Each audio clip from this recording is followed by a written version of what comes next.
Some Other Solutions is an organization that started back in 1986. It started with just a crisis line originally, and then over the years the programs, suicide prevention, grief and loss, and the mentoring and SOS programs sort of one by one have been added. What we really work to do is be in the community more, work to partner more with a lot of the agencies that do similar things. I thought SOS was more just an emergency service, but when I started to meet the Director of Operations and other employees, I realized they do micro and macro approaches to crisis. So right now, right here and now, what do they need? Example, the crisis line, or okay, is there some form of intervention for suicide or grief or other things? So I realized that they have more to offer. Doesn't matter age, background, socioeconomic status, it doesn't matter. Basically, we're here to help people grow through life's challenges. There's days that are really hard. There's days that I feel so depleted when I leave here, and I walk outside and see the child and youth program going on and thinking there's laughter, and I thought, we work in the same building, but oh man, our jobs are very different.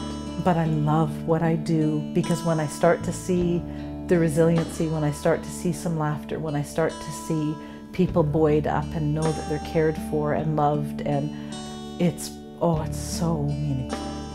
Oh man, well SOS is, we offer so many things. We're in the school for the kids, we have counseling for the adults. This is a huge part of the community, and we get a lot of support.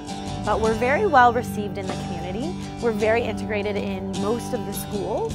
We just go in as a mentor, and then they find out that we work for SOS, and then we're the advocates to talk about the other programs we offer that might benefit that child even more. It's always really neat to see that moment where they kind of like figure something out, or they come to peace with something in their lives, and they're like, oh yeah, like I got that now, or they kind of move on. So I definitely think that it's really important to have something like this in the community.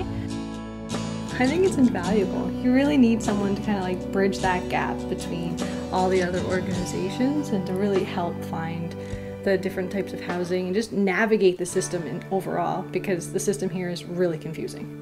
They bring in trainings, and they train us all in the communities to do our jobs just better. So when we think about our kind of tagline or motto of hope, healing, and well-being, we really focus on the well-being part, because well-being is an important part of physical health, emotional health, spiritual health, the whole thing. Life would be nice if there was no crisis, but the fact is that that's not going to happen. There's always going to be crisis moments, and none of us ever know when that moment is going to come for us.